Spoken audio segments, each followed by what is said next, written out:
नमस्कार. श्री स्वामी समर्थ. मी स्वाती पाटील.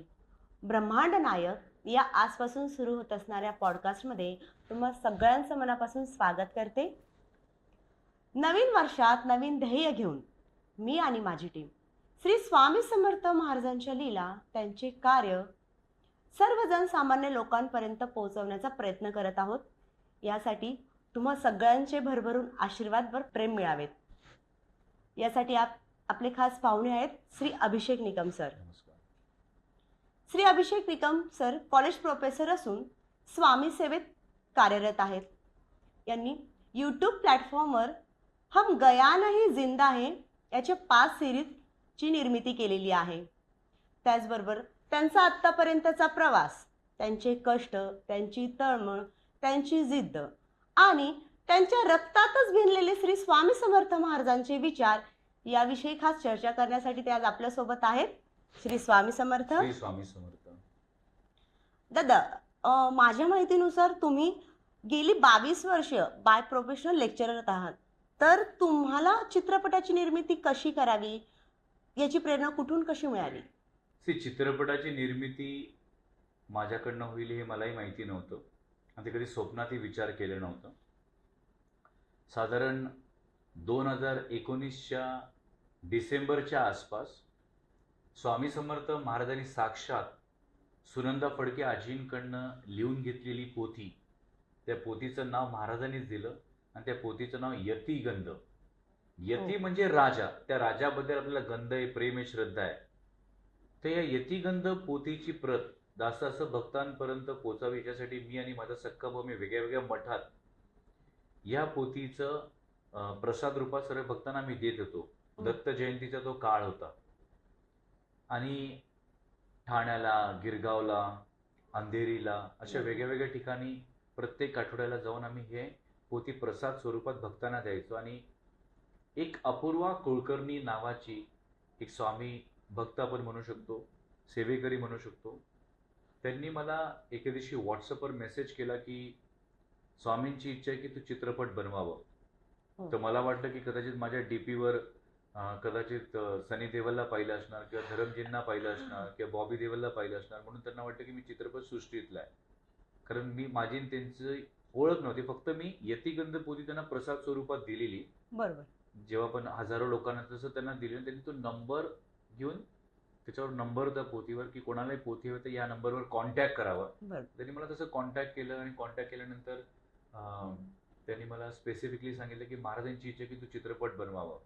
तर मला वाटतं की तो डीपी बघून त्यांनी पाहिलं असणार. मग नंतर असं सातत्याने ते मला मेसेज करायचे आणि 3-4 महिने झाले आणि त्यांनी एके दिवशी मला फोन केला आणि ते बोलले की तुझ्या चित्रपटाचं काय झालं. म्हटलं कुठला चित्रपट. तर मी तुला एवढ्यांदा व्हॉट्सअपवर सांगितलं. म्हटलं अहो ताई, चित्रपट बनवायला नॉलेज लागतं, अवेअरनेस लागतं, टेक्निकल नॉलेज लागतं, मराठी चांगलं लागतं. कारण मी जरी महाराष्ट्रीयन असलो, लहानपणापासून इंग्लिश शाळेत शिकलेलो आणि वर्गात मोड ऑफ कम्युनिकेशन इंग्लिश, मी पोद्दार कॉलेजला शिकवायला होतो किंवा मी वेगळ्या वेगळ्या इन्स्टिट्यूटमध्ये शिकवायचो. इंग्लिश माध्यम असल्यामुळे माझी इंग्लिशची फ्लुएन्सी खूप चांगली होती, पण मराठी एकदम तोडकी मोडकी. आणि त्याच्यात मराठी चित्रपट बनतो पण महाराजांवर, मला माहिती आहे शक्यच नाहीये. आणि असं चालत राहिलं आणि शेवटी एके दिवशी तिने मला खडसावून सांगितलं की हा तुझा भ्रम आहे, ह्या चित्रपट तू करणार आहे, चित्रपट महाराजच करून घेणार आहे, तुला फक्त सुरुवात करायची आहे. बरोबर. आणि तिने असं एक प्राध्यापक एका स्टुडंटला कसं ओरडतो त्या स्वरात ती बोलली. त्याच्यामुळे मी 10 मिनिटं असं बोलतो ना, उभ्या कोमात गेलो, एका प्रकारे ट्रान्समध्ये गेलो. डोकं जड झालं, डोळ्यातून पाणी येऊ लागलं, शरीर जड झाल्यामुळे मला वाटलं की काहीतरी असह्य होतंय. आणि ते आवाज ते बोलत होते की हा तुझा भ्रम आहे, हे तू करणार आहे, महाराजच करून घेणार आहे. तो आवाज सतत यायला लागला आणि मी गिरगाव मठाच्या जवळच एका ब्रांचमध्ये लेक्चर घेत होतो 12वीचं. नंतर मी माटुंग्याला आलो. माटुंग्याला एक जैन मंदिरच्या समोर उभं राहिलो आणि महाराजांना मनोमन प्रार्थना केली की ही बाई सातत्याने सांगते की मी चित्रपट बनवावा, तर महाराज खरंच जर बनवायचं असणार तर मला तिच्याकडनं का तुमच्याकडनं मला आदेश येऊ द्या, तुमच्याकडनं संकेत येऊ द्या. असं मी डोळे बंद करून जैन मंदिर मागे आणि मी असं प्रार्थना करत होतो. आणि जसे डोळे उघडले, एक छोटीशी गली जिथून कधीच ट्रक येत नाही, फक्त बरोबर. ते टू व्हीलर आणि कारसाठी तो रस्ता अलॉटेड आहे आणि त्या रस्त्यात तो वन वे. बरोबर. आणि नेमकं वन वे मध्ये समोरून उलट्या साईडनी ट्रक यावी रॉंग वेनी आणि त्याच्यावर प्रचंड मोठ्या अक्षरात लिहिलेलं श्री स्वामी समर्थ. ओ. मग मी एकदम भारावून गेलो आणि त्या क्षणाला मला कळालं की हे संकेत आहे आणि एक वेगळी ऊर्जा मिळाली. ते जे जड पण होतं ते नाहीसं झालं. आणि ज्या ठिकाणी मी लेक्चर घ्यायला चाललो होतो ते 12व्या फ्लोअरला होतो. तर मी लिफ्टवरून वरती जाताना जो पहिला चित्रपट बनवला त्याची स्टोरी माझ्या बोलतो ना अवतीभोवतीशी फिरू लागली आणि मला ते क्लिअर संकेत मिळाले आणि वाटलं की आता मी करू शकतो, महाराज करून घेतील. आणि दुसऱ्या दिवशी माझा एक स्टुडंट आहे नंदन जोगळेकर, त्याचं एक रेस्टॉरंट आहे. त्या ठिकाणी महाराजांचं स्थान असल्यामुळे मी तिथे नाश्त्याला जायचो आणि गुरुवारचा दिवस होता आणि तिथे गेलो आणि मी ज्या मला स्टोरी ज्या गोष्टी दिसायला लागल्या त्या बेसिसवर मी पहिला सीन लिहिला आणि मग पुढे रेस्ट इज हिस्ट्री. आणि महाराजांच्या कृपेने आत्तापर्यंत हे 5 चित्रपटाची निर्मिती झाली. तर हे माझं नाही, एका व्यक्तीला पडलेलं म्हणू शकतो दृष्टांत किंवा महाराजांनी त्यांच्याकडून मला ते संकेत मिळाले आणि त्याच्यानंतर या चित्रपटाची निर्मिती झाली. खूपच छान. त्याचबरोबर आता महाराजांची 2 ब्रीदवाक्य आहेत की भिवू नकोस मी तुझ्या पाठीशी आहे व हम गया नहीं जिंदा है. हो. तर चित्रपटासाठी तुम्ही हम गया नहीं जिंदा है या टायटलचं म्हणजे हे टायटल का सुचलं तुम्हाला? हे टायटल सुचलं नव्हतं. पहिला जो चित्रपट होता त्याचं टायटल होतं देवांश. ते चित्रपट महामंडळाकडे रजिस्टर्ड केलं, स्टोरी सहित ते चित्रपटाचं टायटलही रजिस्टर्ड केलं. आणि पूर्ण चित्रपट लिहिल्यानंतर मी काही जे मराठी त्यांचं चांगलं होतं, काही प्राध्यापक होते त्यांच्याकडनं तो चित्रपटाची ते आपण म्हणतो ना मराठी करेक्शन्स, ग्रॅमॅटिकल एरर, ते सर्व करेक्ट करून घेतल्यानंतर माझा संपर्क खूप वर्षानंतर प्राध्यापिका नम्रता भट मॅडम बरोबर झाला. ते आमच्याकडे 25-30 वर्षापासून यायचे, पण मधल्या काही काळात आम्ही वेगळ्या वेगळ्या ठिकाणी शिफ्ट झाल्यामुळे ते संपर्क तुटला. आणि सडनली त्यांच्या संपर्कात आल्यानंतर एके दिवशी रात्री 11:15 वाजता त्यांनी मला फोन केला. महाराजांच्या गोष्टी करत होते आणि ते मला बोलले की अभिषेक वसंत निकम आणि तुझे बाबा कॅप्टन निकम का? म्हटलं हो. तर अरे बाबांवर मी 1998ला आर्टिकल लिहिलं होतं, बाबाने अनेक गिरनार वारी केल्या वगैरे वगैरे. मग मला ते स्ट्राईक झालं की नम्रता भट मॅडम आमच्याकडे तर खूप आधीपासून यायच्या. मग मी त्यांच्याशी बोलणं केलं की असं ते चित्रपट लिहिलाय, माझी इच्छा की या चित्रपट जे पूर्ण स्क्रिप्ट आहे, स्क्रीन प्ले तुम्ही पाहावं. मग मी त्यांना आई बोलायचो. तर आई बोलल्या की बघ मी चित्रपटसृष्टीची मला काही माहिती नाही. म्हटलं तुम्ही फक्त ग्रॅमॅटिकल माझे जे मिस्टेक्स आहेत ते रेक्टिफाय करा, का मग चित्रपट आपण बनवणार आहोत. मग त्यांच्याकडे गेल्यानंतर असं झालं की त्यांनी ते पाहिलं आणि महाराजांनी त्यांना सुचवलं आणि त्यांनी मला नंतर फोन केला की महाराज सांगतात की चित्रपटाचं टायटल जे देवांश ते ॲप्रोप्रिएट नाही आहे, कारण या महाराजांच्या प्रचितीवर आहे. बरोबर. मग मला ते जाणवलं की हो, महाराजांचं दुसरं ब्रीदवाक्य आहे हम गया नहीं जिंदा है, कारण ते महत्वाचं ठरलं. ते मग आम्ही नंतर रजिस्टर्ड केलं आणि अशी ती सुरुवात झाली. आणि आजही शेकडो स्वामी भक्तांना हम गया नहीं जिंदा याची प्रचिती येते. आता बाळप्पा महाराजांना स्वामी समर्थ महाराजांनी स्वप्नात येऊन भिवू नकोस मी तुझ्या पाठीशी हे ब्रीदवाक्य सांगितलं आणि आज प्रत्येक फोटोच्या वरती किंवा खाली ते आपण ते पाहतो. आणि भरपूरदा आपण चालता फिरताना ट्रॅव्हलिंग करताना ते वाक्य पाहिल्यानंतर आपल्याला एक वेगळी ऊर्जा येते. पण महाराजांचे दुसरं ब्रीदवाक्य तेवढंच महत्वाचं आहे आणि ब्रीदवाक्याची प्रचिती ज्या दिवशी महाराजांनी देह सोडलं त्याच्यानंतर आलं. मग त्या ब्रीदवाक्याशी माझं खूप अटॅचमेंट झालं. आम्ही तशी ती सिरीज सुरू केली. म्हणजे भले टायटल स्वामी आई, पण जे मेन टायटल आहे हम गया नहीं जिंदा भाग 3 किंवा स्वामी आजोबा, पण खाली जे मेन टायटल तेच राहणार हम गया नहीं जिंदा. तर भाग 1, भाग 2, भाग 3, भाग 4, भाग 5. आता पुढचा पण पार्ट जो आहे त्याचं टायटल जरी असणार पण खाली हम गया नहीं जिंदा भाग 7 असणार, कारण हा प्रचितींवर आहे. आजही शेकडो लोकांना प्रचिती म्हणून अक्कलकोटला तुम्ही पाहिलं कुठलाही दिवस असो प्रचंड गर्दी असं नाही की फक्त गुरुवार शनिवार रविवारी लोक येतात, पण बाकी दिवशी प्रचंड प्रमाणात अक्कलकोटला गर्दी होते. सर्व समाजाचे लोक अक्कलकोटला येत चालले. आणि बघा ज्या दिवशी महाराजांनी देह सोडला तो दिवस 30 एप्रिल 1878, जे वटवृक्ष देवस्थान आहे, वटवृक्षाच्या मागे जो गाभारा आहे जिथं महाराजांचा मुखवटा आहे तिथे महाराजांनी देह सोडलं. 30 एप्रिलला संध्याकाळी 5च्या सुमारास महाराज निजानंदी निमग्न झाल्यानंतर महाराजांचा देह एका सुताराने सुंदरसं असं विमान बनवलं. त्या विमानात महाराजांचा देह इथे जी बुधवार पेठ आहे, हं. म्हणजे आपण ज्याला समाधी मठ म्हणतो, तिथे महाराजांचा देह पद्मासन ध्रुपात, मामलेदार मोघे आणि बर्वे कारभारी यांनी तो देह खाली ब्रह्मानंद गुफात ठेवला. शेवटची पूजा बाळाप्पा महाराजांनी केली आणि महाराजांच्या अंगाला लावणारं जे अत्तर होतं, महाराजांना आवडणारं अत्तर, ते आणायला विसरले. ते वरती आले. बरं. वरती आल्यानंतर कोणीतरी विचारलं त्यांना की काय झालं बाळप्पाजी. ते बोलले की माझं इत्तर मी विसरलो, मी घरी आणायला चाललो. तर ते बोलले माझ्याकडे आहे, मी देऊ का. मग ते इत्तर लावायला महाराज खाली, म्हणजे बाळप्पा महाराज खाली उतरले. महाराजांच्या अंगाला अत्तर लावल्यानंतर परत महाराजांनी डोळे उघडले आणि बाळप्पाजींना बोलले की आता झालं ना समाधान, म्हणजे आता मी देहरूपाचा माझा बरोबर. मोह सोड. पण त्याच्यानंतर पण जर आपण पाहिलं, महाराजांच्या लीला सुरूच होत्या. ऍक्च्युली अक्कलकोट पासून जवळजवळ 175 किलोमीटरच्या घेऱ्यामध्ये महाराज वेगळ्या वेगळ्या ठिकाणी वावरत होते. जसं अक्कलकोट पासून 30-32 किलोमीटरवर एक स्थान आहे, त्याला निलेगाव म्हणतात. तर निलेगावच्या भाऊसाहेब जागीरदारांना स्वामी समर्थ महाराजांनी सांगितलं मी तुला शनिवारी भेटायला येईल. म्हणजे महाराज गेले मंगळवारी. म्हणजे बरोबर. आपण जर पाहिलं 5व्या दिवशी म्हणजे शनिवारी महाराज तिथेही प्रगटले. हो. प्रगटले म्हणजे भाऊसाहेब जागीरदारांना महाराजांनी आपल्या शब्दात बोलायचं कमिटमेंट तुला भेटायला येईल.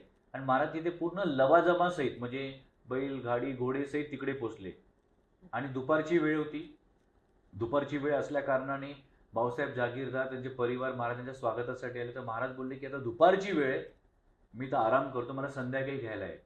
हे संध्याकाळी हो. तिकडे घ्यायला पोचले आणि महाराज दिसेना. महाराज तर महाराज बरोबर आलेले लवाजमाही दिसेना. मग त्यावेळी भाऊसाहेब जागीरदारांना वाईट वाटलं की मी कुठे महाराजांच्या सेवेत कमी तर नाही पडलो. बरोबर. मग त्यांनी काय केलं, 4 दूतांना अक्कलकोटच्या दिशेने पाठवलं. आता त्यावेळी दळणवळणाची एवढी साधनं नव्हते, लोक चालत जायचे. दुसरा दिवस उजळला. भाऊसाहेब जागीरदार भोजनाला बसले. महाराज तिथे प्रगटले बरोबर. आणि त्यांना बोलले की माझ्या नैवेद्याचं काय. आणि थोड्या वेळाने ते 4 दूत जे अक्कलकोटला पाठवले ते परत आले चिठ्ठी घेऊन की अक्कलकोटचे स्वामी समर्थ महाराज तर मंगळवारी निजानंदी निमग्न झाले.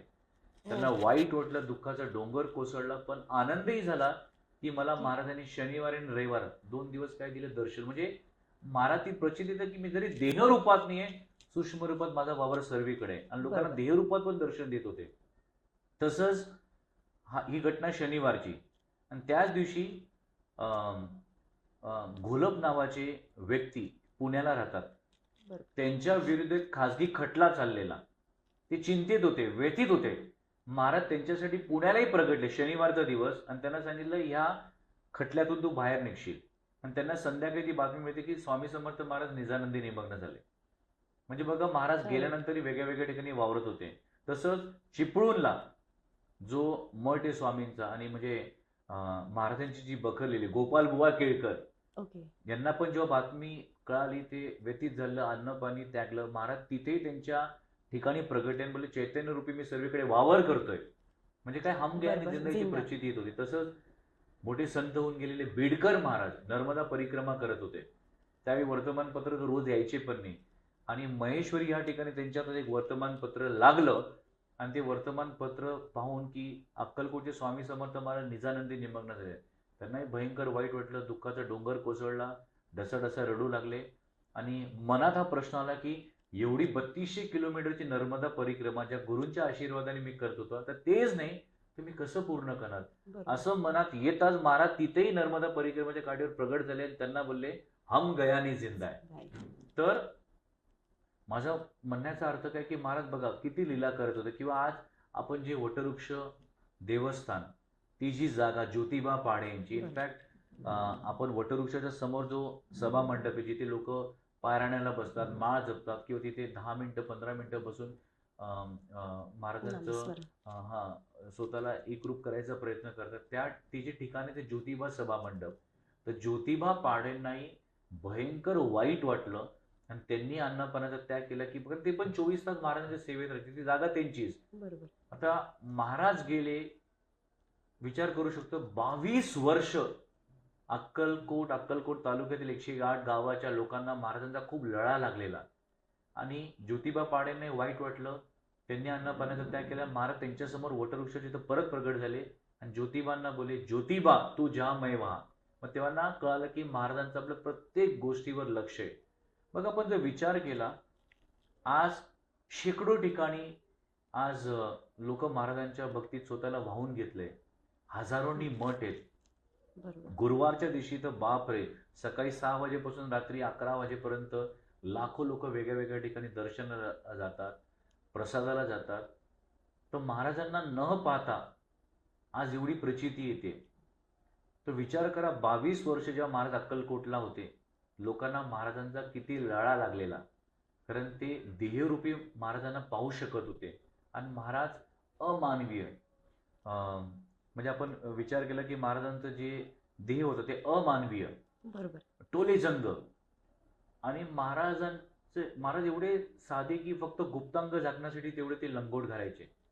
आणि महाराजांना जे लोक हजारोंनी भेटायला यायचे, फळं मिठाई वगैरे ते महाराज स्पर्श करून लोकांमध्ये वाटून द्यायचे. मग लोकांना आनंद व्हायचा की जे राजे महाराजांना मिळतं ते सर्व आपल्याला मिळतं. आणि म्हणूनच अक्कलकोटला रोजच दिवाळी दशेरा. हो. आणि 22 वर्ष हजारोने लीला व्हायच्या. तर अशा या ईश्वरी अवतारांनी जेव्हा शेवट केलं, लोकांना असंही झालं, लोकांनी स्वतःच्या शरीरात इजा करून घेतली, डोकं आपटून घेतलं. अनेक महिला सेवेकरी अक्षरशः जमिनीवर लोळून स्वतःचे केस देखील उपटत होते. अरे ते जेवढ्या लोकांनी स्वतःच्या शरीरावर इजा केली, डोकं आपटून घेतलं, महाराजांचा संदेश तोच होता की जरी मी तुमच्यावर देह रूपात नाहीये, सूक्ष्म रूपात आहे. आकाश मीच आहे, अग्नी मीच आहे, जे पाणी तुम्ही ग्रहण करतात पाणी मीच. जरी मी तुमच्यावर देह रूपात नाही, सूक्ष्म रूपात आहे, हम गयानी जिंदा आहे. तर हे वाक्य, हे ब्रीद वाक्य तेवढंच महत्वाचं. आणि आज हजारो काय शेकडो स्वामी भक्तांना ती प्रचिती येते. आज पादुका पूजनासाठी जेव्हा वेगळ्या वेगळ्या ठिकाणी जातो, खूप सारे लोक अनुभव शेअर करतात. आणि असे अनुभव असतात की अंगावर काटा येणारा. म्हणजे तिथं आपलं सायन्स, आपले स्वतःचे अनालिसिस जे आपले असतात ते सर्व फेल होतात. म्हणून हम गयानी जिंदाची प्रचिती येते. म्हणून हे जे चित्रपट आहे त्याच्यातले स्टोरीज आहे ते आधुनिक काळातल्या बखरच आहे. गोपाल बुवा केळकरांनी जे पाहिलं त्या गोष्टी लिहिल्या, पण आज गोष्टी आपण जेव्हा ऐकतो तर या आधुनिक बखरच म्हणता येईल. त्या स्टोरी ज्या आहेत म्हणून ते हम गयानी जिंदाची प्रचिती येते. म्हणून ते टायटल आपण सर्व ते कंटिन्यू करणार आहोत. असं दादा, जेव्हा तुम्ही हे चित्रपट बनवत होते, याची निर्मिती चालू होती, तर तुम्हाला याच्यात कुठले अनुभव आले किंवा डायरेक्ट करत असताना तुम्हाला कुठल्या अडचणींना सामोरे जावं लागलं याबद्दल? आता कसं, मी चित्रपट सृष्टीतलं काही बॅकग्राऊंड नाही. बरोबर. म्हणून टेक्निकल नॉलेजमध्ये झिरो. कसं करायचं, काय करायचं ते माहिती नव्हतं. आणि मी ज्या ज्या लोकांना भेटायचो, प्रत्येकजण आपापल्या गोष्टी सांगायच्या, पण एक्झॅक्ट गोष्टी कोणी सांगायचं नाही. बरोबर. ते आपले एक्सपिरियन्सेस शेअर करायचे. पण मला जे हवं होतं की काय कसं करायला हवं, कुठल्या दृष्टीने करायला हवं. तर खूप सारे लोक माझ्याशी बोलायचे, पण मला कन्फ्यूज करून सोडायचे. तर मला माझं प्रश्नाचं उत्तर येत नव्हतं. मी विचार केला की चल आपण सुरुवात करूया, जे होईल ते महाराजच बघून घेतील. तर चित्रपटाला जेव्हा सुरुवात केली, खूप साऱ्या लोकांनी डायरेक्टली इनडायरेक्टली फसवण्याचा प्रयत्नही केला. म्हणजे थोडक्यात बोलायचं झालं तर समजा कॅमेऱ्याचा कॉस्ट पर डेचा समजा असणार 100 रुपये, तर ते मला 125 सांगायचे. लाईटचा खर्च असेल 100 रुपये, तर ते मला 120 सांगायचे. किंवा अशा मेकअप आर्टिस्टचा खर्च समजा दिवसाला 1000 असेल, तर ते मला 2000 सांगायचे. तसे खूप सारे लोकांनी मला थोडक्यात मला अवेअरनेस नसल्यामुळे त्यांनी मला फसवण्याचा प्रयत्न केला. किंवा कधी कधी या कलाकारांचा पर डेचा रेट असतो, बरोबर, तर जो त्यांचा ऑफिशियल रेट आहे किंवा जो त्यांना बाकी ठिकाणी मिळतं त्याच्यापेक्षा ते जास्त रेट लावायचा प्रयत्न केला. म्हणून तिथे थोडं फिनान्शियली बोलू शकतो की नुकसान झालं. पण एक आनंद होता की मला हजारो स्वामी भक्तांचा भक्कम सपोर्ट होता. आणि त्यावेळी लोकांनी प्रचंड मोठ्या प्रमाणात मदत केली. कोणी चित्रपटासाठी घर म्हणा, बंगला म्हणा. काही लोक बोलले की आमच्याकडनं आम्ही अन्नदानाची सेवा करू, आमच्याकडनं आम्ही कॅटरिंगचं स्पॉन्सरशिप देऊ. काही लोकांनी आम्हाला ट्रान्सपोर्टसाठी गाड्या दिल्या, टेम्पो ट्रॅव्हलर देखील मिळाल्या.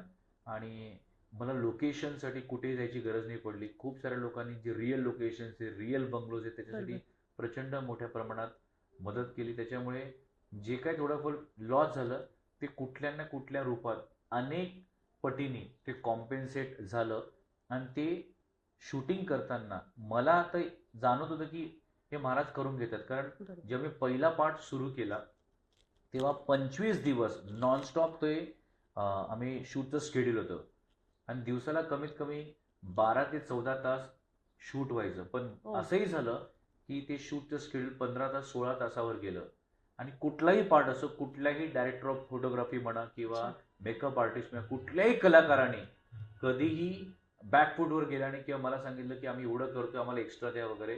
तर तो पूर्ण युनिटचा पहिल्या बरोबर. पार्टपासून शेवटच्या पार्टपर्यंत तो एक भक्कम सपोर्ट मिळाल्यामुळे हे चित्रपट होऊ शकला आणि जाणत होतं की हे महाराज आपल्याकडनं करून घेत आहेत. कारण बऱ्याचदा चित्रपट लिहिताना कुठलंही वाटलं की हा डायलॉग चेंज केला पाहिजे किंवा ह्या गोष्टी केल्या पाहिजे. त्या सर्व गोष्टी घडत गेल्या. तर बरोबर. सिंगर पासून, म्युझिक डायरेक्टर पासून, डीओपी टीम पासून, म्हणजे कोणाचं एकाचं नाव घेणं शक्य नाही की सर्व कलाकारांचा भक्कम सपोर्ट होता आणि त्यांनी त्यांचं मानधनी बऱ्यापैकी कमी केलं. त्या अडचणी आल्या पण नंतर पहिल्या पार्टला थोडा प्रॉब्लेम झाला, पण दुसऱ्या पार्टला स्मूथ झालं, तिसऱ्या पार्टला तर खूपच स्मूथ झालं. असं करता करता आता बऱ्यापैकी टेक्निकल नॉलेज, अवेअरनेस आल्यामुळे आता खूप गोष्टी कळाल्यामुळे आता एकदम स्मूथली सगळ्या गोष्टी घडत आहेत. स्वामींच्या अवताराबद्दल प्रगटीकरण स्वामींचं कर्दळीवनात झालं की कुठे दुसरीकडे, याबद्दल काही सांगाल दादा? स्वामी समर्थ महाराजांनी कर्दळीवनात 350 वर्ष तप केलं, पण महाराजांचं जे प्रगटीकरण झालं ते झालं छेले खेडेग्राम. ओके. आता छेले खेडेग्राम कुठे, तर पंजाब आणि हरियाणाच्या बॉर्डरवर. आपण पानिपत ऐकून आहोत. हो हो. तर पानिपत पासून पुढे गेल्यावर हस्तिनापूर पासून साधारण 18 किलोमीटरच्या अंतरावर कर्नाळ नावाचा जिल्हा लागतो. कर्णाची ती जन्म, महाभारतातला कर्णा. बरोबर. तर त्याची जन्मभूमी, त्याचं बालपण गेलंय.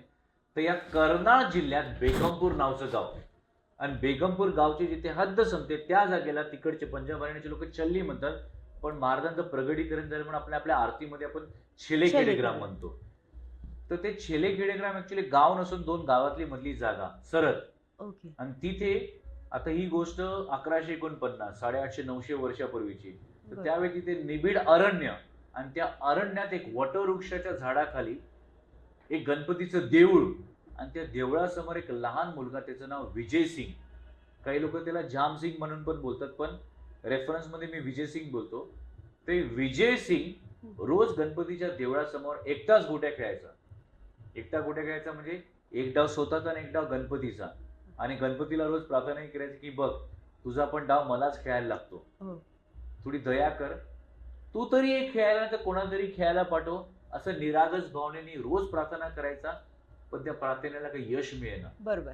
मग एके दिवशी गणपती बाप्पाचा एवढा राग आला की तो रागाने, आक्रोशच्या भावनेने स्वतःचं डोकं आतल्या गाभाऱ्याला आपटू लागला. हो. जसं डोकं आपटू लागला त्या क्षणी मोठी लीला झाली. धरती दुबंगली, सौम्य भूकंप झाला, अर्थक्वेक. आणि स्वामी समर्थ महाराज अष्टवर्षीय 8 वर्षे बालकाच्या रूपात तिथे प्रगटले. जसं हो. प्रगटले, या विजय सिंगने डोळे घट्ट बंद करून डोळ्यावर असा हात ठेवला.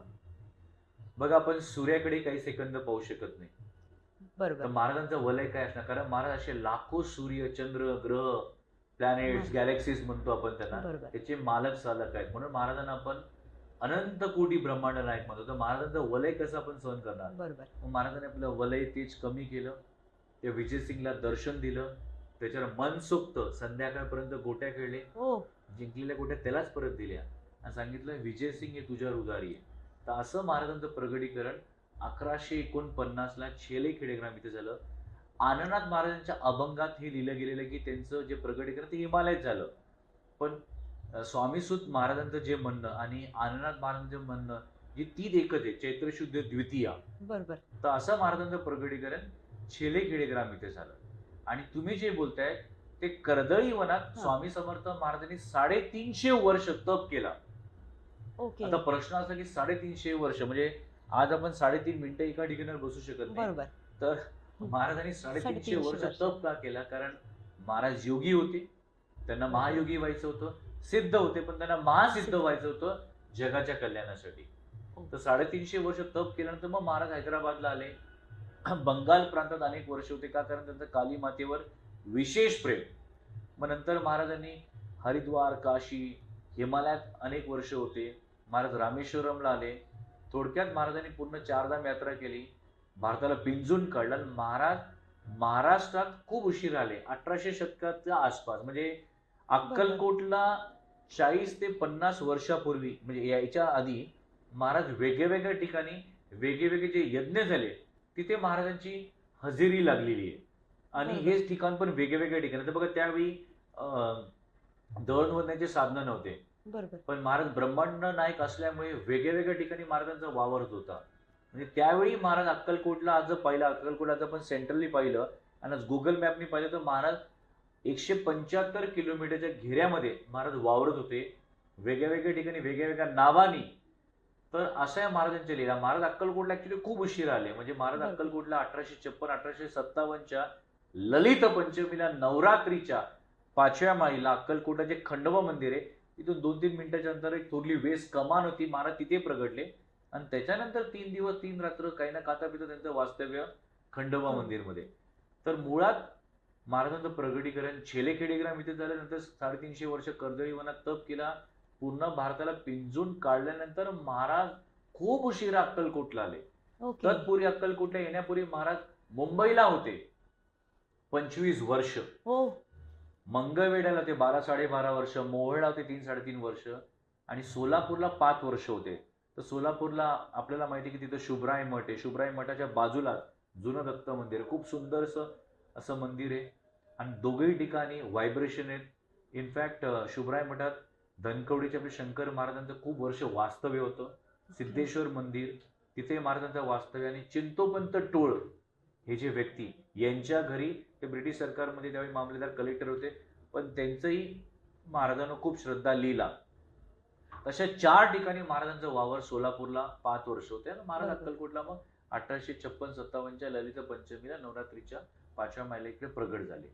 तर अशा महाराजांच्या गोष्टी थोडक्यात मी तुम्हाला सांगतो. जेव्हा आज आपल्याला 22 वर्ष महाराज अक्कलकोटच्या लीलांबद्दल माहिती, त्याच्यावर एवढे सारे चित्रपटी आले, किंवा आज आपण स्वामी चरित्र सारामृत त्याच्यात नमूद आहे, किंवा आज जी सिरियल येते टीव्हीवर त्याच्यावर जवळ 1300 एपिसोड्स येऊन गेले. तर विचार करा, महाराज मुंबईला 25 वर्ष होते, शेकडोनी लीला केल्या.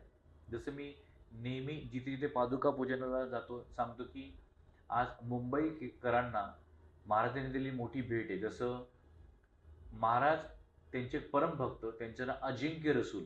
महाराज त्यांना नेहमी म्हणायचे की मुंबईला बंदर बांध, बंदर बांध. तर ते म्हणायचे की महाराज माझ्याकडे एवढा पैसा कुठे, मी छोटे मोठे कॉन्ट्रॅक्ट घेतो. पण महाराजांच्या आशीर्वादाने त्यांनी मुंबईचं पहिलं बंदर बांधलं. हो. आणि त्यांना एक कॅप्टन रसल, या अजिंक्य रसूलांना खूप मानत, कधी कधी आपल्या केबिनमध्ये बोलून त्यांना कॉफी पाजवत आणि त्यांना बोलायचे, brother your a fine human being. बाकी महाराष्ट्रीयन लोक बोलायला लागले, वा तो कॅप्टन रसेल एवढा क्रूर असून तुम्हाला एवढा मानतो. बाकी लोक त्यांना भाऊ बोलायला लागले. आणि त्याच बरोबर. नावाने आज मुंबईचं पहिलं बंदर आपण ओळखतो, भाऊचा धक्का. हो. आणि दुसरी बरोबर. महत्वाची गोष्ट म्हणजे स्वामी समर्थ महाराजांनी या अजिंक्य रसूल यांच्याकडनं 1836 ते 1840च्या दरम्यान मुंबई हे 7 बेट होतं. म्हणजे आपण ऐकून असेल ना, वरळी, हो, हो. कुलाबा, बरोबर. माहीम, हे सर्व वेगवेगळी वर्सोवा बेट होते. हे 7 बेटांना एकत्र करण्याचं काम महाराजांनी त्यावेळी 1836 ते 40 दरम्यान यांच्याकडनं करून घेतलं. आज आपण कोस्टल रोड बद्दल बोलतोय, पण महाराज बघा किती ऍडव्हान्स होते. बरं. आणि महत्वाचं म्हणजे जांभेकर गुरुजी यांची समाधी दादर चौपाटीला लागून. त्या जांभेकर गुरुजींनी महाराजांची खूप सेवा केली. आणि त्या स्वामी समर्थ महाराजांकडे गणपतीची मूर्ती घेऊन आले. महाराजांनी विनंती केली की महाराज, मला या गणपतीच्या मूर्तीची स्थापना करायची. माझी एकच इच्छा आहे की माझ्या या गणपतीला लोकांनी नवसाचा गणपती पण ओळखावा, अशी माझी इच्छा आहे. ती इच्छा बरोबर. पूर्ण करावी. तर महाराज तर प्रेमळ द्यायलाच बसलेत. महाराजांनी आशीर्वाद दिला, हसले आणि एक छोटंसं रोपटं दिलं. सांगितलं, जिथे कुठे या गणपतीच्या मूर्तीची स्थापना करशील तिथे रोपटं लाव. जसं रोपटं वाढेल तसं तसं गणपतीचा महिमा वाढेल. तो गणपती म्हणजे मुंबईचा सिद्धिविनायक. हो. आज हजारो लोक तिकडे दर्शनाला जातात, पण हे महाराजांच्या आशीर्वादाने घडलं. तर बघा 25 वर्षात अशा शेकडोंनी महाराजांनी तिथे लीला केल्यात, मंगळवेढ्याला केल्यात. तर महाराजांवर कदाचित 1,00,000 वेब सिरीज बनतील एवढं महाराजांचं कार्य. का? कारण महाराज 1149 पासून 1878 म्हणजे 729 वर्षात स्वामी समर्थ महाराजांनी प्रचंड कार्य केलं. आणि कदाचित स्वामी समर्थ महाराजांबद्दल बोलायचं झालं, त्यांची गुरु शिष्य परंपरा जगातली सर्वात मोठी. आज हो. आपण मगाशी बोललो, मी धनकवळीचे शंकर महाराज, बेडकर महाराज, गोंदलीकर महाराज, पासलेकर महाराज, गुळवणे महाराज, आनंदनाथ महाराज, स्वामीसूत महाराज, तर असं पण पाहिलं तुझं 250 गुरूंचे गुरु होते स्वामी समर्थ. ओ. थोडक्यात बोलायचं झालं तर जेव्हा शेगावचे गजानन महाराजांचं वय 19 होतं, तर स्वामी बरोबर. समर्थ महाराजांना अक्कलकोटला भेटायला तेव्हा महाराजांचं वय साधारण 710 711 असणार. तर स्वामी बापरे. समर्थ महाराज चोळप्पा महाराजांच्या वाड्याला लागून मोदी वाडा आहे म्हणजे बरोबर. समाधी मठाच्या मागे, तर महाराजांकडे आले. महाराजांनी विनंती केली की माझे तुम्ही गुरु बना. तर महाराजांनी त्याच वेळी भाकीत केलं आशीर्वाद देऊन की तुझं पुढचं कार्य विदर्भाला शेगावला असणार आहे, पण तुझा गुरु मी नाही बनणार, तुला माझ्या एक शिष्याला जाऊन सटाणाला जाऊन भेटायला लागेल. मग गजानन महाराज बोले सटाणा? बोले हो, नाशिक जवळ सटाणा. कोणाला जाऊन भेटायचं? ते बोले यशवंत भोसेकर. ते यशवंत भोसेकर हे ब्रिटिश सरकारमध्ये मामलेदार म्हणजे त्यावेळेचे कलेक्टर होते, बरोबर. 40 या ठिकाणी, आणि त्यांचं कार्य खूप सुंदर. म्हणून महाराज या यशवंत भोसेकरांना म्हणायचे की बघ, तुझं कार्य खूप सुंदर आहे, तू लोकांना मदत करतो, अन्नदान करतो, बरोबर. कधी कधी पगारी लोकांमध्ये वाटतो, तुला पुढे लोक देव म्हणून पूजतील. आणि तसंच झालं. या यशवंत भोसेकरांना आज आपण देव मामलेदार या नावाने ओळखतो. हो. आणि या देव मामलेदारांचं सुंदरसं असं भव्य दिव्य स्थान आहे सटाणाला. आणि तिथे त्यावेळी शेगावचे गजानन महाराज जो 2 महिने होते.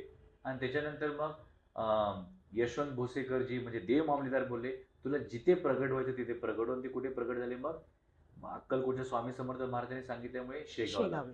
तसंच काही गोष्टी डॉक्युमेंटेड आहे. जेव्हा स्वामी समर्थ महाराज काही काळ खानदेशमध्ये होते, महाराज संध्याकाळचे चिल्ली मोडत, तर चिल्ली भरणं, तयार करणं, साफसफाई ठेवणं ही सेवा कोणी केली असणार? तर साईबाबांनी. हो. त्या साईबाबा म्हणजे 18 ते 23 वर्षांच्या वयात असणार. बरोबर. आणि ही सेवा त्यांनी अनेक वर्ष केली. आणि मुळात जेव्हा स्वामी समर्थ महाराजांनी 30 एप्रिलला देह सोडलं, त्याच्यानंतर तोपर्यंत साईबाबा शिर्डी निवासी झालेले. पण बरोबर. लोकांनी ओळखलं नव्हतं की साईबाबा ईश्वरी अवतार आहे. साईबाबा शिर्डीला आल्यानंतर पहिले 20 वर्ष त्यांना लोकांनी त्रास दिला, शिवीगाळ केली, काही लोकांनी त्याच्यावर दगडी फेकून मारले. बरोबर. पण हेच तर ईश्वरी अवतारचा एक महिमा आहे. त्याच्यानंतर काय झालं तर स्वामी समर्थ महाराजांनी त्यांचे एक परम शिष्य, त्यांचं नाव आनंदनाथ महाराज. बरोबर. या आनंदनाथ महाराजांबद्दल बोलायचं झालं तर त्यांनी स्वामी समर्थ महाराजांच्या समोर महाराजांची एक रचना केली होती, स्तुती केली होती. त्याला आपण गुरुस्तवन म्हणतो.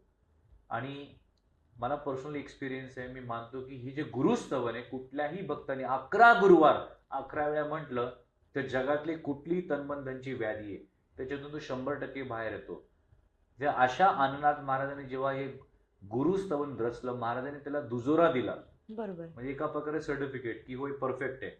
आणि महाराजांनी त्यांना मुखातून काढून दिलेल्या जे आपण काय म्हणतो ना, आपण कफ म्हणतो, तूप म्हणतो, जे त्यांच्या हातात दिलं तर पाहतात त्याच्यात आत्मलिंग पादुका.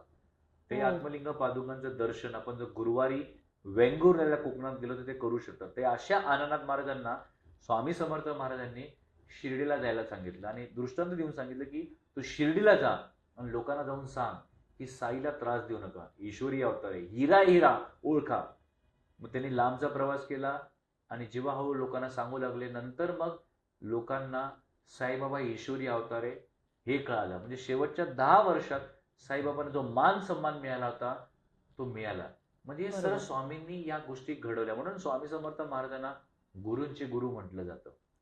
त्याचबरोबर तुम्ही आता जसं म्हटले की स्वामी हे विश्वस्वरूप आहेत, ब्रह्मांड नायक आहेत. तर स्वामींचं असं ऐकून म्हणजे ऐकलंय की स्वामींची पत्रिका आहे, तर ती कोणी कशी तयार केली आणि काय आहे त्या पत्रिकेत हे जाणून घ्यायला आम्हाला आवडेल. बघा, स्वामी समर्थ महाराजांचे अजून एक परम शिष्य, त्यांना हरिभाऊ तावडे म्हणायचे. हरिभाऊ तावडेनेच आपण स्वामीसूत या नावाने ओळखतो. तर स्वामीसूत महाराज आधी ते कोकणातले आणि मुंबईला एका ठिकाणी कामाला होते. बरोबर. आणि अशा काही गोष्टी घडल्या की त्यांना वाटलं की त्याला आपण मुनाफा प्रॉफिट कमावं, म्हणून त्यांनी आफूचा धंद्यामध्ये म्हणजे त्याचा नफा वाढेल, त्याचे भाव वाढतील या हेतूने त्यांनी तिथे पैसा लावला आणि आफूचा जो भाव होता तो एकदम घसरला, नुकसान झालं. मग ते चिंतेत होते की मी कर्जही घेतलंय, पैसा लावलाय, कसं होईल. पण मग अशा काही गोष्टी घडत गेल्या की त्यांच्याबरोबर अजून 2 व्यक्ती, एक खत्री आणि दुसरे पंडितजी, हे तिघही मिळून जेव्हा अक्कलकोटला आले, पहिल्याच भेटीत महाराजांनी स्वामी सुतांना सांगितलं, काही धंद्यामध्ये नुकसान झालं तर मला आला भेटायला. हो, तेव्हा त्यांना कळले की साक्षात ईश्वरी अवतार आहे.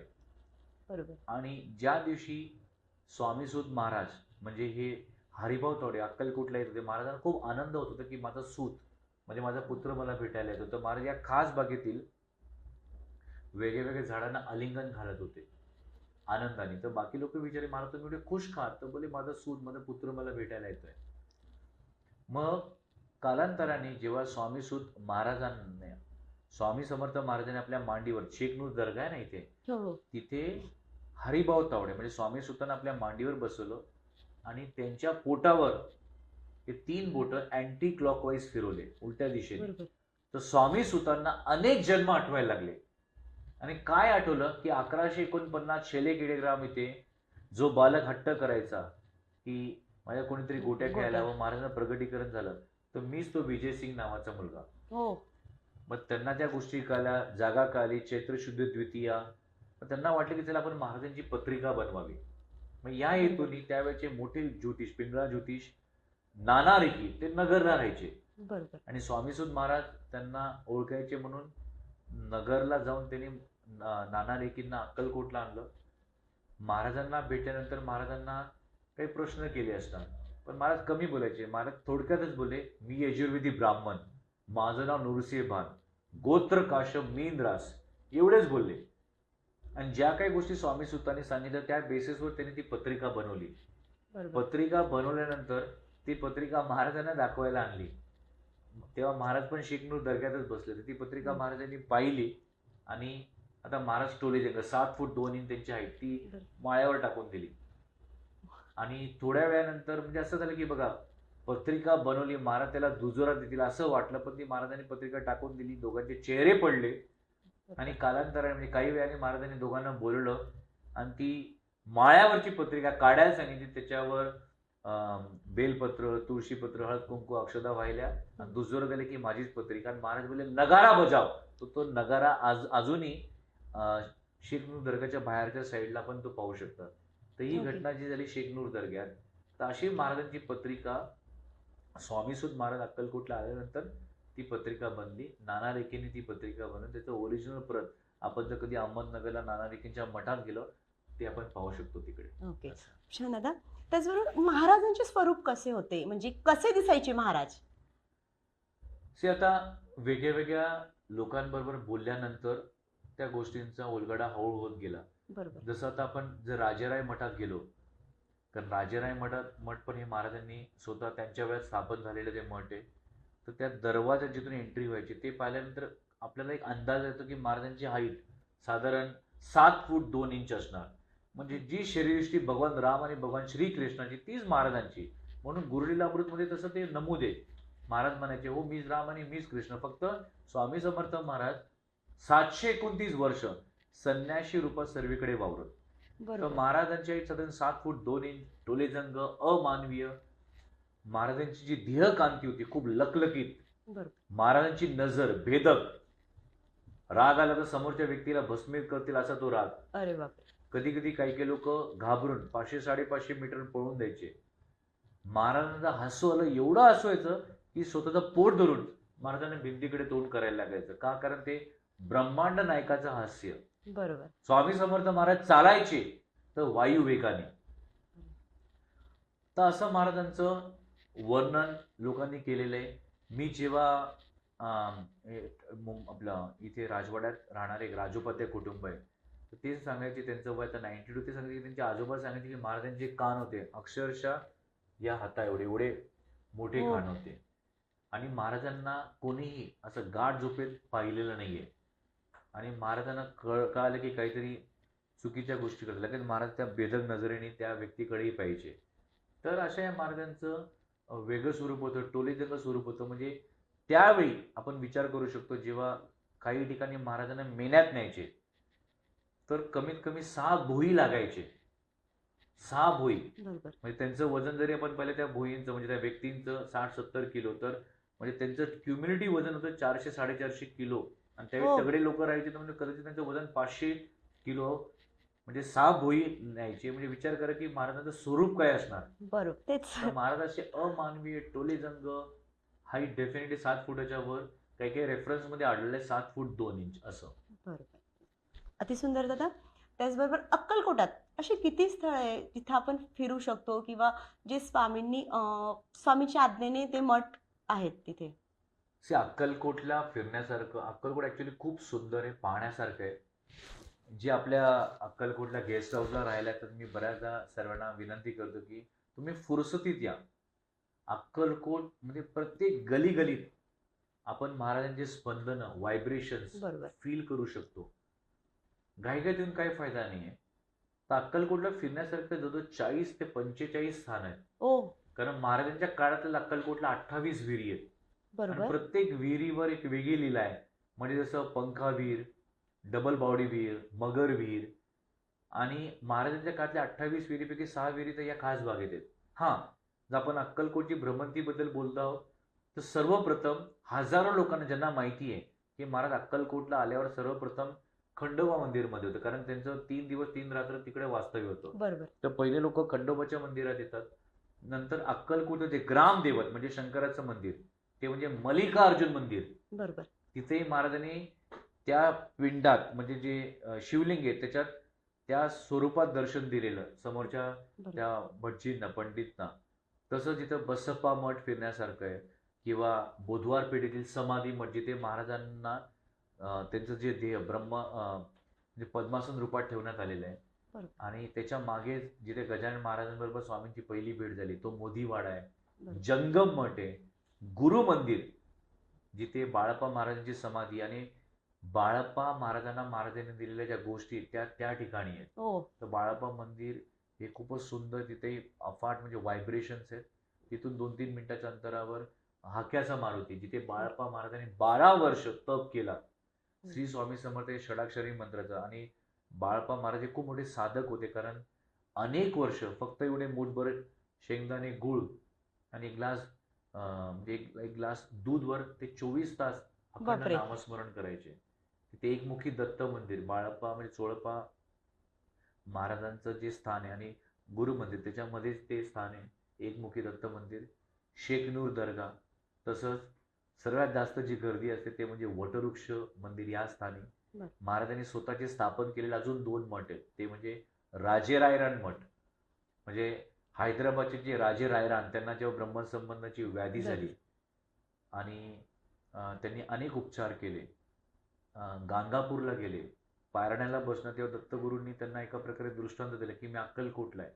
महाराजांना जेव्हा भेटायला आले, मनोमन प्रार्थनाही केली की माझी जर ही व्याधी दूर झाली, मी त्यावेळेचे 10,000 सहस्त्र मुद्रा देईल. त्यांची बरोबर. व्याधी दूर झाली. महाराजांनी शेखनूर दर्गा होते आणि तेव्हा त्यांना सांगितलं की तू कडुलिंबाचा पाला आणि मिरे वाटून 10 दिवस घे. एवढाच उपाय सांगितला, त्यांची व्याधी दूर झाली. आणि मग तेव्हा महाराजांना जेव्हा ते 10,000 सहस्त्रमुद्र देणार हे मनोमन त्यांनी संकल्प केलेला. मग त्यावेळी महाराज बोलले की चुनेगच्ची इथं मठ बांध. चुनेगच्ची म्हणजे त्यावेळी अक्कलकोटचा आउटस्कटचा भाग, आता ते सेंटर ऑफ अक्कलकोट झालंय. मग तिथे महाराजांनी सांगितलं होतं की प्रभू रामचंद्राच्या मंदिराजवळ आणि मारुती रायाच्या समोर या मठाची स्थापना कर. मग महाराजांचे पायाचे ठसे घेऊन तिथे महाराजांची पादुकांची स्थापना केली. तसं सुंदरसं राजे रायरान मठात तिथे रोज सकाळी 6 वाजता सुंदर असा अभिषेक होतो. ते राजेराय मठ पण महाराजांनी स्वतः स्थापन केलेलं. जोशी मठ तर महाराजांच्या काळातले, कारण हे जे आपण सोळप्पा महाराजांचं जे घर, तिथे आपण जे बुधवार पेठेतील समाधी मठ म्हणतो, तिथे महाराजांच्या पादुका ऑलरेडी होत्या, म्हणजे लोक दर्शनही करायचे. तर आपण म्हणू शकतो की बुधवार पेठेतील समाधी मठ, गुरु मंदिर, वटवृक्ष मंदिर, जोशी मठ आणि राजाराय मठ हे महाराजांच्या काळातले 5 मठ. आणि अक्कलकोट पासून काही अंतरावर म्हणजे अगदी 10 मिनिटाच्या अंतरावर आपण महाराजांचं विश्रांती स्थान आहे. त्या विश्रांती स्थानाला म्हणतो बागेहळी. म्हणजे महाराज कधी अक्कलकोटला अदृश्य झाले तर बाळप्पाजींना कळायचं की महाराज नक्की विश्रांतीला तिकडे गेलेले आहेत. तर बागे हे सुंदरचं स्थान आहे, त्याला प्रति वटवृक्षच म्हणतात. काही लोकांचे रेफरन्सेस आढळलेले आहेत की हे जे वटवृक्ष जिथे महाराजांनी 30 एप्रिल 1818 देह त्यागलं, त्याच्या ते अक्कलकोट एक भूकंपग्रस्त एरिया होता. तिथं भूकंप झाल्याने हे जे झाड आहे वटवृक्ष ते 2 भागात स्प्लिट झालं. कुठे गेलं तर तिकडे ते प्रति वटवृक्ष तिथे तेवढे स्पंदन आहेत. आणि ज्या विहिरीवर महाराज बसायच्या दगडावरच्या फ्रिक्वेन्सी लहरी जगातल्या टॉप 5 फ्रिक्वेन्सीमध्ये येतात, असं नॅशनल केमिकल लॅबोरेटरीचे सायंटिस्ट डॉक्टर R.R. शुक्ल यांनी ते नमूद केलंय. आणि मग त्या दगडावर महाराजांच्या मूर्तीची स्थापना केली वटवृक्षाच्या झाडाखाली. कुठे? बागेळीला. ओ आणि तिथे 3 जे झाड आहेत, औदुंबर, वटवृक्ष आणि पिंपळ, या 3 झाडांनी एकमेकांना आलिंगन घातलंय. आणि अरे वा. जसं शंकराच्या डोक्यावर म्हणजे महादेवाच्या डोक्यावर ज्या जटा असतात त्या जटाही त्या झाडातून निघाल्यात, म्हणून त्याला ब्रह्म विष्णू महेश स्वरूप म्हणतात. तर तेही सुंदर स्थान आहे. खूप साऱ्या भक्तांना माहिती नाही म्हणून मी बागेचं इथे नमूद केलं. तसंच शिवपुरी, जिथे सकाळी सूर्योदय आणि सूर्यास्ताच्या वेळी हवन होतं, त्या ओके. ठिकाणीही आवर्जून लोक जातात. आणि मोठ्या प्रमाणात म्हणजे आज 100च्या वर देशात अग्निहोत्र याचं बरोबर. प्रचार तिथे केलं. तर शिवपुरीलाही जाणं म्हणजे खूप असं एक वेगळा अनुभव येतो. तर असे हे स्थान आहेत. आणि महाराजांच्या काळातले अजून खूप सारे ठिकाण आहेत, वेगळे वेगळे वाडा आहेत, राजवाडा आहेत, तिथे तुम्ही जाऊ शकतात. आणि जिथे मालोजी राजांची पहिली भेट स्वामींची झाली ते पंचायतन मंदिर, तेही सुंदर स्थान आहे. तर फुरसती त्याला तर 40 ते 45 स्थान आहेत अक्कलकोटल्या फिरण्यासारखे. नाही तर ऍटली जे 5 मठ महाराजांनी स्थापन केले तिथे तर प्रत्येक भक्ताने आवर्जून जावं. खूप खूप धन्यवाद दादा. खूप सुंदर अशी महाराजांबद्दल आम्हाला माहिती मिळाली तुमच्याकडून. त्याच्यासाठी खरंच मनापासून आभार. खूप आनंद झाला त्या सगळ्या गोष्टी ऐकून. महाराजांच्या लीला, अघात लीला त्यांच्याबद्दल किंवा तुमच्या चित्रपटाबद्दल जे काही मनात प्रश्न होते त्या सगळ्यांचं निवारण केलं. खूप खूप खूप धन्यवाद. धन्यवाद आपल्या महाराजांचे. श्री स्वामी समर्थ. श्री स्वामी समर्थ. स्वामींनी अक्कलकोट येथे 1856-57च्या आसपास प्रवेश केला. अशा या स्वामींच्या पदस्पर्शाने पावन झालेल्या भूमीतून ब्रह्मांड नायकाचा पहिला भाग प्रदर्शित करत आहोत. तुम्हाला आमचा आजचा भाग कसा वाटला याबद्दलच्या प्रतिक्रिया नक्की कळवा. आणि पुढच्या भागात भेटूया दादांसोबत भक्त परिवार. श्री स्वामी समर्थ.